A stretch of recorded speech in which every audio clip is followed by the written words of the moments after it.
In today's video, I'm going to teach you how to hide a section in Webflow. Whether you're looking to temporarily remove a part of your design without deleting it entirely, or simply want to experiment with different layouts, understanding how to toggle visibility in Webflow is an invaluable skill. We'll walk through this process step by step, ensuring clarity and ease no matter your level of experience with the platform. To get started, you'll need to first log into your Webflow account. If you're using shared devices, make sure you're logged into the correct account to avoid making changes to the wrong project. Once you're logged in, your next stop is the Webflow dashboard. This dashboard serves as your command center, where you can access all your projects, review recent updates, and make any necessary adjustments. Locate the specific project that contains the section you wish to hide. Keep in mind that project organization can save you a lot of time, so consider naming and structuring your projects in a way that makes everything easy to find. Once you've clicked on the project, you'll be directed to the Webflow Designer. Within the Designer, navigate to the section you want to hide. A quick tip: if your project is particularly complex with numerous sections, utilizing the Navigator tool within Webflow can greatly simplify finding specific elements.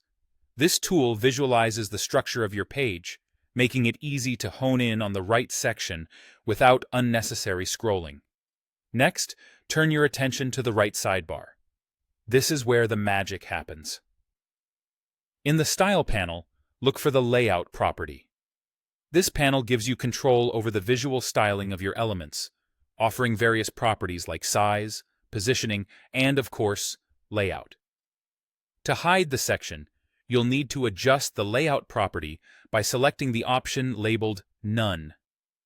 By doing this, you effectively instruct Webflow to remove this section's display on the published site while keeping its content safe and editable in the Designer.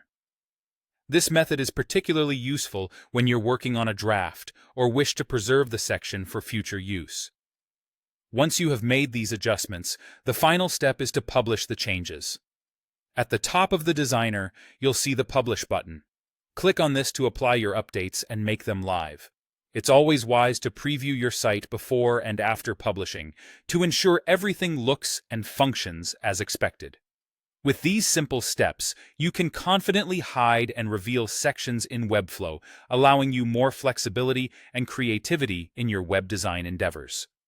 Remember, practice builds proficiency, so don't hesitate to explore and experiment with different sections and layouts in your projects.